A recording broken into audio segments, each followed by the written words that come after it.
sur Congo Liberty. Nous recevons aujourd'hui Alexis et Richard Miaoukou, qui se fait souvent rare sur les médias, mais aujourd'hui on a en tout cas l'exclusivité des propos de ce digne fils du pays. Comment allez-vous? Ça va très bien, cher Mingwa, Congo Liberty. Je suis heureux d'être avec vous aujourd'hui. Mais nous les premiers, parce que vous êtes un analyste chevronné de l'actualité congolaise, en tout cas des faits politiques congolais. On vous invite aujourd'hui parce que vous êtes l'un des initiateurs de la table ronde sur la transition politique que nous organisons tous. Et à ce sujet, on a plusieurs questions à vous poser, en tout cas pour essayer d'éclairer la lanterne des Congolais. Mais avant tout, je souhaite quand même qu'on vous présente de nouveau, bien que connu. Vous aviez été conférencier donc à la Conférence nationale souveraine. Vous avez été conseiller du Premier ministre André Milongo pendant la transition et vous avez été parlementaire pendant cette période au Conseil national de transition. Non, Conseil supérieur de la République. Conseil supérieur de la République, excusez-moi. Donc à ce sujet, on pense que vous êtes un interlocuteur privilégié pour analyser les faits politiques. Alors, pour commencer rapidement, vous êtes l'un des organisateurs de la table ronde du 26 octobre sous le thème « L'impératif d'une transition politique au Congo sans Sassou Nguesso ». Est-ce qu'à ce sujet, vous pouvez rapidement nous dire ce qu'il en est? Exactement, Mingwa. Je suis tout à fait heureux parce que la question qui va nous préoccuper effectivement ces jours-ci, c'est celle de comment on fait pour reconstruire le Congo, pour refonder le Congo. Et pour y arriver, on est obligé d'avoir une réflexion prospective, anticipée. On doit y en parler. Et en parler veut dire programmer ce qui est essentiel. Alors, pourquoi une transition? Pourquoi nous parlons de la transition? C'est parce que les autres perspectives de solution, à mon avis, sont tout à fait erronées et n'aboutiraient à rien. Le projet de transformation du Congo, si on veut obtenir le changement véritable, eh bien, les fils du Congo doivent nécessairement passer par une étape nécessaire qui est la mise à plat institutionnelle du pays. Alors, quand je dis ça, cette mise à plat institutionnelle, forcément, ne peut être là que après le départ de Sassou Nguesso, parce qu'il faudrait que Sassou Nguesso s'en aille et qu'on reconstruise. Et reconstruire, c'est aller vers une transition réparatrice. Quand on parle de transition réparatrice, quand vous voyez l'énormité des problèmes qui se posent aujourd'hui à notre pays, nous pensons qu'il y a d'abord une justice transitionnelle qui sera le canevas central. À partir de ce canevas, on pourra mieux orienter les changements nécessaires. Et voilà pourquoi nous organisons la table ronde du 26 octobre, qui est un point de départ de cette réflexion prospective qui doit associer tout le monde, parce qu'on n'attendra pas que le hasard fasse les choses. Nous sommes bien obligés d'anticiper sur l'avenir immédiat ou à court terme du Congo. Parce que simplement, on ne doit pas tomber dans la surprise, on doit être capable de proposer des solutions, des réponses concrètes aux problèmes politiques, institutionnels, économiques, sociaux des Congolais. Nous n'attendrons pas que Sassou Nguesso meure de sa belle mort. Nous essayerons de le proposer aux Congolais pour que les Congolais s'en saisissent comme un leitmotiv, comme quelque chose qui doit justifier le départ de Sassou Nguesso. Voilà donc pour l'essentiel l'économie de cette journée du 26, qui est un point de départ. Suivront d'autres séances de travail, en groupe de travail avec les Congolais intéressés, des séances thématiques qui aborderont toutes les questions qui me paraissent nécessaires pour aboutir à une solution enviable et crédible. Richard Alexis Miaoukou sur Congo Liberty, vous avez parlé d'une non-incompatibilité entre une réflexion profonde, donc une table ronde sur la transition politique au Congo. On peut vous reprocher le fait que vous mettez la charrue avant les bœufs. Est-ce que quelque part, il n'est pas mieux aujourd'hui d'abord de faire partir ce système et ensuite réfléchir Exactement, mais les deux sont liés effectivement. Nous parlerons de la transition pour dire aux Congolais qu'il nous faut traverser pour aller à l'autre rive. La rive de la reconstruction, de la refondation, c'est de l'autre côté. Et ce qu'on trouve dans l'autre rive, c'est la fin de la justice, c'est la fin de l'arbitraire, c'est la possibilité de redonner une chance à l'avenir, un avenir à notre pays. Et parce que nous devons y aller, nous serons obligés de nous mobiliser maintenant pour obtenir le départ de Sassou Nguesso. Donc c'est lié. Et on est d'accord que pas de transition tant que Sassou Nguesso est au pouvoir. Ce qui veut dire que nous devons nous battre, en premier chef, nous devons nous battre pour obtenir le départ de Sassou Nguesso. Et comme on sait que le départ de Sassou Nguesso n'est pas programmable à un jour près, le départ de Sassou Nguesso peut advenir à n'importe quel moment, n'importe quand. Il y a plusieurs formes de situations. Il peut faire l'objet aussi, pourquoi pas, d'un coup d'État militaire, parce que je le souhaite. Je le souhaiterais si les militaires décident de sortir le peuple de cette misère. Il peut aussi être simplement désavoué par le peuple congolais qui prendrait ses responsabilités. On l'a vu un peu partout. Le Soudan nous montre l'exemple, ou encore l'Algérie, ou encore le printemps arabe avant. Il peut aussi mourir de sa belle mort parce qu'il n'est pas forcément immortel. Il peut mourir, mais à condition que nous sachions que le problème pour nous, le départ de Sassou ne veut pas dire l'homme Sassou seulement.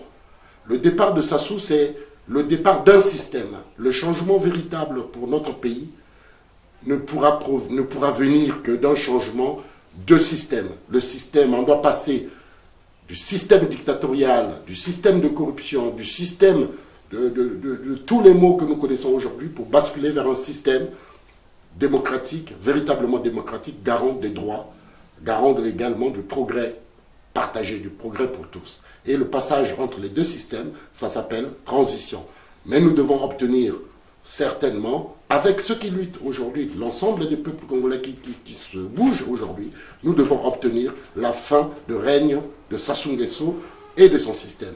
En même temps, nous nous préparons à assumer ce qu'il faut faire nécessairement, à ramener les Congolais, à créer, à creuser. Il faut qu'il y ait un plus petit dénominateur commun entre les Congolais pour être à la hauteur. Parce que l'expérience nous a montré pourquoi 92, 93 a été la fin de l'espoir un peu, pourquoi 97 est arrivé. On voit très bien que si on n'a pas une maîtrise plus profonde des questions qui minent le Congo depuis les années 60, on ne s'en sortira pas beaucoup. Alexis Richard Mioko sur Congo Liberty, est-ce que la table ronde sur une transition politique au Congo-Brazzaville sans Denis Sassou Nguesso en appelle à tous les Congolais, c'est-à-dire que est-ce que vous pourrez accepter des compatriotes qui viennent de divers horizons et même ceux du PCT? Voilà, le principe à développer et à défendre désormais, c'est qu'on ne fait pas une salade avec tous les légumes mélangés. Alors, ce qu'il faut vraiment obtenir, c'est réunir ceux qui croient que le Congo, pour s'en sortir, a besoin d'une mise à plat institutionnelle, que la continuité du régime PCT, du régime Sassou, ne peut pas garantir le changement véritable. Ceux-là, nous considérons qu'ils sont les bienvenus à la table ronde. Et ceux qui professent autre chose, ceux qui professent une élection présidentielle dans les conditions d'aujourd'hui, ceux qui professent un dialogue, d'ailleurs on voit très bien que certains commencent à déchanter du dialogue depuis à Brazzaville, quand ils voient la machine de Méry Martin prendre son envol, ceux-là qui croient en cela, on n'a pas besoin d'eux franchement pour venir réfléchir. Cependant, je reste persuadé que la quasi-totalité des Congolais sont préoccupés par l'avenir du Congo. Ils sont préoccupés de deux manières. D'abord, par la fin de règne d'un système qui est là, Sassou Nguesso, et de l'autre côté, par la force de proposition qu'ils peuvent constituer pour régler les problèmes. Il y a l'éducation, la santé, l'économie, il y a plein de problèmes que le pays n'arrive pas à gérer, et je pense qu'il y a beaucoup de Congolais capables d'apporter leur expertise, et pourquoi pas leur simplement expérience, pour que le Congo puisse demain mieux gérer ces questions. Et fondamentalement, lorsque je parle de transition, je pense qu'il nous faut construire un consensus national, un consensus autour d'un projet national. Et le consensus, ce consensus-là est nécessaire, d'abord maintenant. Pourquoi? Parce que nous voyons très bien les limites un peu de ce qui est aujourd'hui, on va dire, les pseudo-divisions sur lesquelles surfe le pouvoir de Brazzaville.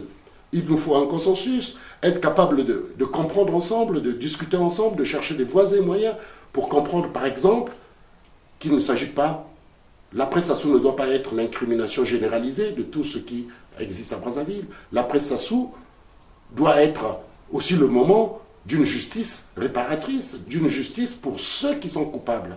On doit être capable de dire que la misère sociale, aussi bien dans l'éducation, dans la santé, un peu partout dans le pays, c'est une misère sociale partagée par les Congolais. Et la transition, réfléchir ensemble sur une transition, c'est être capable d'avoir une offre de solutions. Qu'ils vous souviennent, par exemple en France, lorsqu'ils sont pendant la guerre, ils sont dans la guerre mondiale, Deuxième Guerre mondiale, c'est en ce moment-là que se mettent en place les équipes qui travaillent sur la refondation de la République française.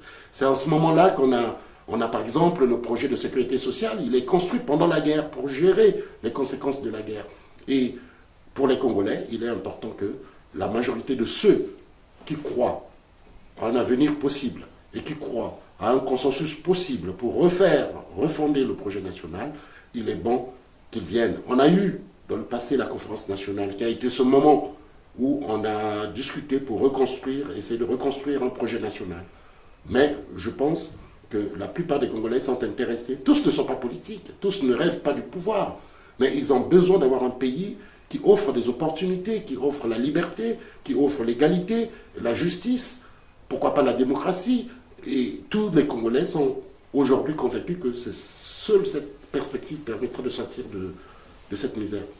Alexis Richard Miaoukou sur Congo Liberty, vous avez parlé du dialogue national initié par M. Sassou Nguesso et M. Martin Berry. Pourquoi, diable, vous n'y contribuez pas d'une manière ou d'une autre? Est-ce que ce n'est pas là une main tendue pour essayer de trouver des solutions pour votre pays, le Congo?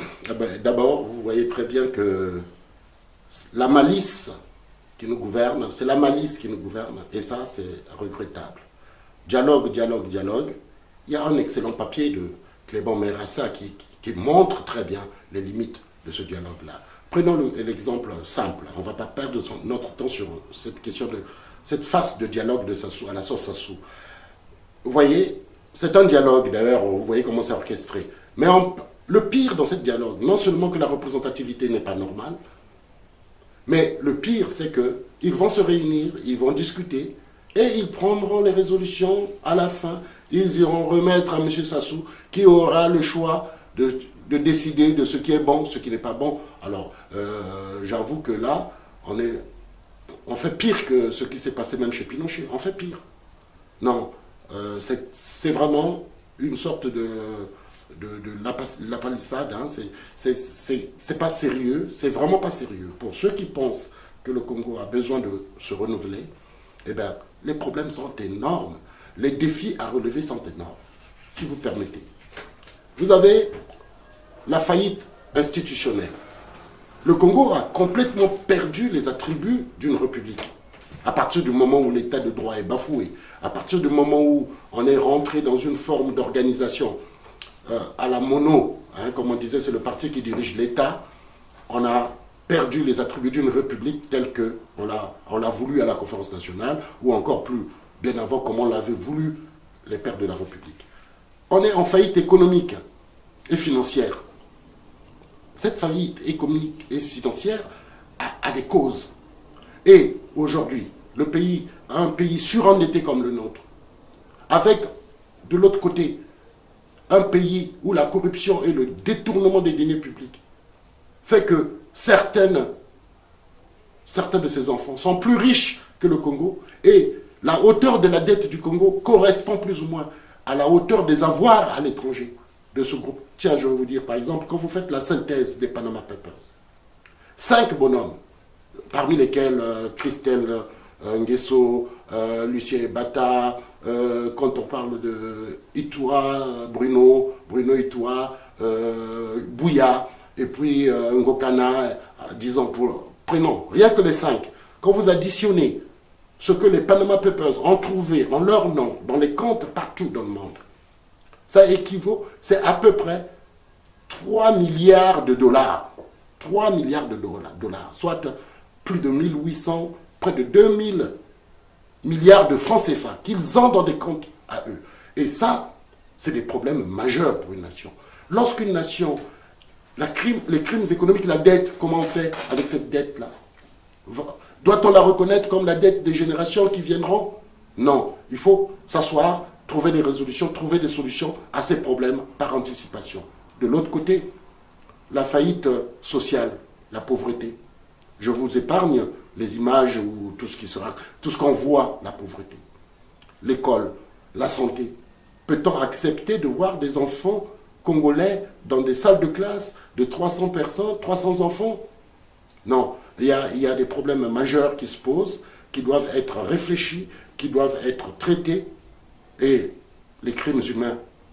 Peut-on reconstruire une nation avec un tel passif, avec des hommes qui ont tué, qui ont volé, et qui ne doivent rendre compte à personne? Non. Mais par contre, il y a aussi des signes d'espoir. Nous savons que les militaires, les cadres, les administrateurs qui travaillent au Congo sous une dictature, il y en a beaucoup d'entre eux qui ont travaillé sous la contrainte. Parce que en dictature, un cadre n'a pas d'opinion, n'a pas d'autonomie de pensée. Il exécute ce qu'on lui fait. Même l'enrichissement illicite, il y en a beaucoup qui sont tombés là-dedans parce que c'est le système qui implique cela. Alors, on doit être capable aussi de discuter, de dire que nous sommes un bon nombre de Congolais qui croyons qu'il y a des solutions. Ceux qui se sont enrichis illicitement, dans le cadre d'une transition réparatrice, ça se négocie. On est capable d'entendre que quelqu'un qui a 10 maisons à Brazzaville puisse dire ben, je restitue 3 ou 4, 5, 6 à l'État, parce que c'est un patrimoine indu. Et ainsi de suite. On peut parler de la fiscalité, on peut parler de toutes les questions. Et je pense que cette table ronde devrait nous permettre d'inscrire ces questions-là, d'en discuter et d'avoir des approches de solutions. Le Congo n'est pas un pays qui sort du néant. Hein. Le monde entier, il y a des expériences, des exemples qui existent. Pendant la transition, la conférence nationale avait sorti un acte. L'acte 227 sur les biens mal acquis, qui donnait mandat au gouvernement de transition et au gouvernement qui suivrait de récupérer les avoirs à l'extérieur et les biens mal acquis des autorités de l'époque. Il y a un acte de la conférence nationale. Mais l'opération s'est avérée difficile parce que ça requiert d'abord des investigations lourdes et ça requiert une procédure judiciaire. Des procédures judiciaires qui s'étalent. L'opération n'a pas pu être menée comme il faut après. Ce qui veut dire qu'aujourd'hui, on doit réfléchir suffisamment bien pour dire comment on fait ensemble, comment on trace aujourd'hui les voies pour que les avoirs énormes à l'étranger puissent revenir aux Congolais. Voilà, entre autres Alexis Richard Miaoukou sur Congo Liberty, comme vous le voyez, c'est pratiquement un appel à tous les Congolais qui peuvent apporter leur expertise dans ce projet de transition politique sans Sassou Nguesso. C'est là le moment de contacter Alexis Richard Miaoukou ou Congo Liberty pour essayer de voir comment on peut travailler ensemble. Mais monsieur Alexis Richard Miaoukou, vous avez été, comme je l'ai rappelé dans mon propos, conseiller du Premier ministre de la transition André Milongo. Est-ce qu'aujourd'hui, vous pouvez nous dire si la transition politique que vous prenez est différente de celle de 92? Tout à fait. Monsieur Mingwa, vous voyez, en 91, on sortait de la conférence nationale qui avait fait un diagnostic, un état des lieux. La conférence nationale, je crois qu'elle avait pour priorité stratégique de réinstaurer la démocratie d'abord, donc le multipartisme et la démocratie. En disant cela, la conférence nationale projetait donc que la correction de tous les déséquilibres qu'il y avait, macroéconomiques, économiques, comportementaux, tout ce qu'il y avait devait venir avec la démocratie. Et on a commencé par la démocratie. La transition Milongo s'est appuyée beaucoup sur cet idéal de la démocratie et sur aussi, il faut le dire, sur la question de l'assainissement des finances publiques, la restructuration un peu de l'espace public congolais et ramener l'état de droit. Ça a été une grande préoccupation de la transition Milongo et Dieu seul sait que on a pu faire 4 élections pendant cette transition. Ça a été bien conduit. En novembre, il y a eu un institut américain financé par l'USAID qui est venu faire un état des lieux en novembre 91 un état des lieux, des étapes préparatoires de la démocratie, et c'était rentré très satisfaisant. Alors, qu'est-ce qu'on peut dire par rapport à aujourd'hui? Aussi bien là-bas, donc il y avait la priorité sur la démocratie, ensuite venaient les politiques de correction pour l'évolution économique. Aujourd'hui, tous les problèmes s'alignent à l'horizontale. On a à la fois le problème de revoir la refondation institutionnelle du pays. Il y a des questions qui sont posées. Comment on fait pour avoir un système politique institutionnel, un ordre institutionnel qui soit conforme au règlement des problèmes congolais? Comment on fait pour prendre en compte les déséquilibres régionaux, géographiques, démographiques? Comment on fait? Il faut qu'on rediscute. Est-ce que la constitution du 15 mars 92 était l'idéal? Est-ce qu'on peut la revoir? Est-ce qu'on peut rediscuter sur la forme de l'État, la forme même de l'État? C'est des questions importantes. Est-ce qu'on a besoin d'un président de la République hyper puissant? C'est des grandes questions qui restent posées. On doit les discuter aujourd'hui pour commencer à construire des consensus. Sur les questions de gestion publique, des finances publiques, la transition de Milongo avait amorcé la démarche. Oh, je peux vous faire rire, il y a mon grand frère, le doyen Maleka, qui en a bavé. Je vous donne par exemple un exemple. Dans les régies financières congolaises, ils avaient une pratique des commissions budgétaires qui se regroupent, qui se retrouvent régulièrement. Ils font des commissions avec des perdièmes. Alors tout ce travail-là, à l'époque, on avait bien considéré que c'était simple. Il y avait des logiciels qui permettaient désormais de faire des budgets publics, de construire des budgets. Mais qu'est-ce qui s'est passé? Il y a eu une grève au niveau du ministère des Finances. Pourquoi? Parce qu'on introduisait la gestion informatisée. Simplement parce qu'on coupait, par ce moyen, on coupait les vannes des détournements. Et il y a eu une petite grève pendant la transition autour de cette question, simplement parce que ça voulait apurer. Donc il y a l'assainissement des finances publiques, l'amélioration de l'assiette des recettes. Alors on a bien vu comment la douane, les impôts, comment la transition s'est fondée sur simplement un redressement. Et je peux vous dire, en y réfléchissant par rapport à aujourd'hui, lorsque aujourd'hui, vous fermez le robinet des prévarications, vous fermez le robinet des détournements, vous fermez le robinet de la vente anarchique du pétrole, vous fermez tous ces robinets, vous obtenez tout de suite un gain de près de 30% de recettes supplémentaires au niveau des recettes hors pétrole. Et ça, c'est important. Il faut le savoir qu'aujourd'hui, pour y arriver. Mais par contre, le fondamental restera. Les valeurs républicaines, pour les défendre, il faut reconstruire un État juste, un État de droit. Si vous ne reconstruisez pas un État de droit, où il y a la liberté, la justice, vous n'obtenez rien. Et ça, on l'a vécu pendant la transition. Alexis Richard Miaouko sur Congo Liberty, c'est vraiment un débat assez passionnant. Je discute avec vous pratiquement toutes les semaines, mais il y a des choses que j'apprends là à l'instant pendant cette interview. C'est dire que parfois il est bien de communiquer directement sur les ondes. Peut-être que là, vous en disiez un peu plus. Vous aviez parlé de la grève de la régie financière pendant la transition, mais vous avez aussi été confronté à un coup d'État. Pendant cette transition-là, il faut dire les choses comme elles sont. Ce coup d'État a été conduit par le général Mokoko. On pourra en revenir après, mais juste pour dire, est-ce que aujourd'hui, plus que jamais, l'armée de M. Denis Sassou Nguesso, certains comme moi n'arrivent pas à parler d'armée congolaise, n'est pas un problème fondamental qui demain vous poursuivra? Est-ce que dans cette transition, vous allez parler des problèmes de l'armée? Tout à fait. Et je suis tout à fait convaincu que c'est maintenant qu'il faut commencer à parler avec les militaires. Pendant la transition, je vais vous dire un truc qui n'est pas connu. Le 15 janvier, quand il y a eu le mouvement du 15 janvier, ce que vous appelez coup d'État. Ah, c'était un coup d'État, vous parlez de mouvement? Le 15 janvier, ce mouvement, j'étais conseiller de la République, l'armée a envahi le palais de Parlement. On était tous dans la salle du Parlement. Alors, ils nous ont vidé une rangée. Je vous jure que c'est une image qui me reste. On était assis sur les strapontins à deux. Ils ont vidé tout toute une rangée, et les militaires sont rentrés nombreux. Nous y sommes restés.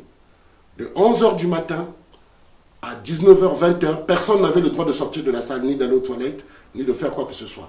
Et les militaires avaient à l'intérieur de la salle des bérets rouges avec des armes au poing. Ils nous ont pointés tous. Et ils étaient alors, j'ai souvenir des amis, les Nzumangele, ils étaient indexés là. On disait Nzumangele, lève-toi. Tu te levais comme un con. Tous les collègues là, les Yombi, tout, on était dans la salle comme des cons pendant de 11h à 21h, pratiquement pris en otage. Et les premiers qui faisaient le prix, c'était nous. Pour dire que l'armée, depuis les années 60, l'armée est devenue le facteur trouble, le premier facteur trouble dans notre pays. Alors, aujourd'hui, mais par contre, il faut le savoir, qu'en même temps, l'armée n'existe plus en tant qu'armée nationale. Ce dont on parle aujourd'hui souvent, c'est plutôt des milices, des forces paramilitaires de Sassou Nguesso, et que la vraie armée a été abandonnée.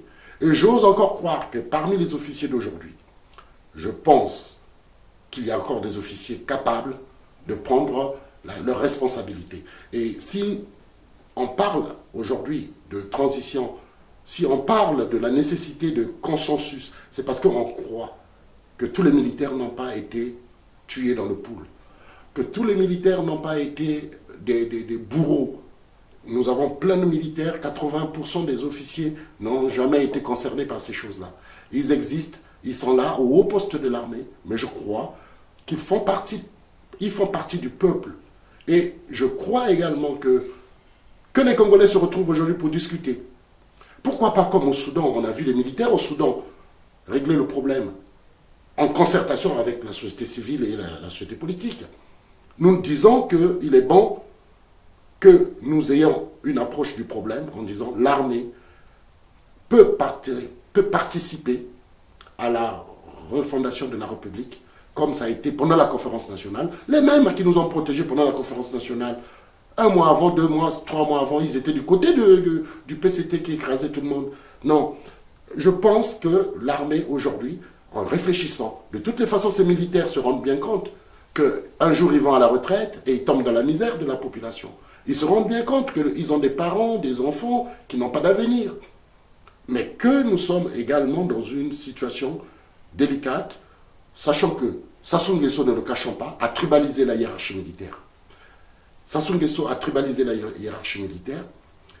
Et je suis tout à fait convaincu également que chaque région de notre pays a des militaires fautifs, comme a des bons militaires qui peuvent se réveiller.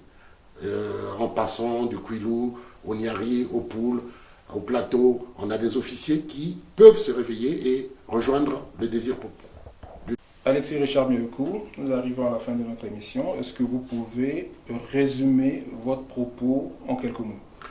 Oui, merci. Je vais résumer. Pour me résumer, je vais penser que vous avez reçu à Congo Liberty quelques aînés que je m'ai bien cités.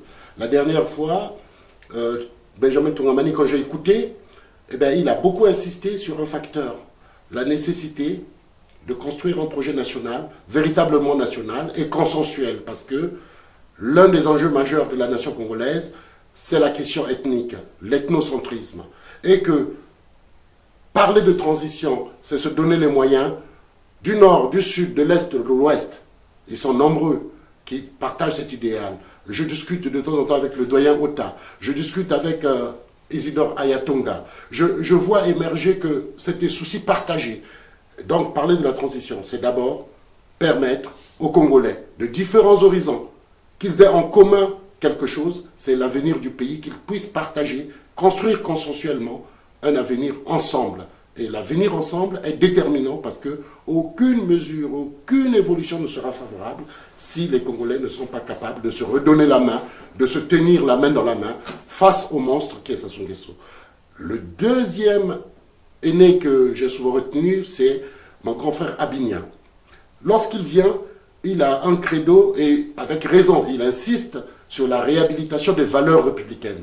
Et ces valeurs républicaines concernent la justice, les libertés, le respect du bien public, la morale publique. Et toutes ces choses-là doivent faire partie du cahier de charges que les Congolais doivent discuter aujourd'hui, s'approprier individuellement et collectivement.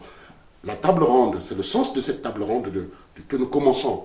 Il faut réunir autour de cette table ronde. Nous sommes nombreux à penser à la transition. Nous sommes nombreux à avoir compris que le système Sassou, PCT, il faut le tuer ce système, mettre en place quelque chose de plus net, de plus propre. Nous sommes nombreux. La table ronde du 26 nous permet d'aborder toutes ces questions, d'aborder la question ethnique, pourquoi pas. Faire de ça un travail, un groupe de travail. Comment on fait pour répondre, pour atténuer ou affaiblir ce sentiment ethnique qui a dominé la politique congolaise. On a les questions économiques. Il faudrait qu'on se voit, parce que je peux vous dire, il y a des pistes de travail. On a la question des ressources humaines. Le Congo va se trouver en déficit de ressources humaines. Il est question de réfléchir à des solutions. Je sais aussi que le Congo a un fort potentiel à l'étranger aujourd'hui. Nous avons souvent travaillé des programmes, un programme experts nationaux qui permettrait aux Congolais qui sont à l'extérieur d'être en contrat avec l'État congolais sans perdre leurs avantages dans leur pays où ils sont actuellement pour être capables de se mettre au service du Congo sur 2-3 ans. Et ça, je sais que l'expertise congolaise de l'étranger sera nécessaire. Il faut trouver un cadre. Il y a des pays qui l'ont fait. Le Sénégal, semble-t-il, a une compétence là-dessus. Le Brésil l'a fait. La Chine l'a fait. Le Rwanda l'a fait. Il nous faut trouver des... Mais nous devons en discuter. Nous devons travailler ensemble tous ces volets-là. Comment on fait face à la corruption, au bien mal acquis? Comment on fait pour récupérer l'argent caché? Comment on fait pour arrêter la spoliation de nos forêts? Comment on fait pour gérer la question qui est aujourd'hui au cœur du sujet du FMI, la diversification de l'économie? Nous savons que la diversification ne sera pas possible tant qu'il n'y a pas la liberté d'entreprendre, tant qu'il n'y a pas une justice, tant qu'il n'y a pas non plus une répartition égalitaire des richesses. Voilà donc, grosso modo, ce que nous attendons à partir du 26, c'est de faire en sorte que 4 groupes de réflexion puissent naître. Sur les questions institutionnelles, quelles réformes, pourquoi et comment? Sur les questions économiques, quelles pistes, comment? Sur les questions des crimes humains et crimes économiques, comment on arrive à la vérité, justice et réconciliation? Sur la question globale de la refondation des valeurs de la nation, comment on fait? Et si tout ce monde-là commence à travailler, comment on fait avec la question militaire? Ils devraient s'associer à cette histoire, parce qu'il y a des militaires du Nord, des militaires du Sud. Tous les fils du Congo doivent réfléchir chacun selon ses responsabilités, où qu'il est, au marché, dans les sociétés, comment arriver à consolider pour dégager sa solution. Donc voilà, tout ce que nous disons, à partir du 26 octobre, nous travaillerons sur les thèmes précis avec des réponses. Ça ne sera pas de la parlotte, ça sera des propositions concrètes, étudiées, bien étudiées, qui seront condensées à la fin du cycle de réunions que nous aurons dans un livre blanc, qui sera un livre qui va définir le consensus minimum des Congolais. Et à partir de là, nous saurons que nous sommes prêts à remplacer ce monsieur-là et nous pourrons, pourquoi pas, nous devenir les ambassadeurs de la cause du peuple. Voilà. C'était M. Alexis Richard Mirekou que nous allons forcément retrouver rapidement sur Congo Liberty parce que Congo Liberty est un partenaire de ce projet sur une transition politique, démocratique sans Sassou Nguesso au Congo-Brazzaville. Vous reviendrez forcément sur Congo Liberty avec beaucoup d'intérêt. On vous souhaite un très bon week-end et puis on se dit au 26 octobre. Au 26 octobre, et j'appelle tous les Congolais qui désirent y participer de ne pas hésiter, de venir et de s'inscrire sur le site Congo Liberty. Et je vous remercie.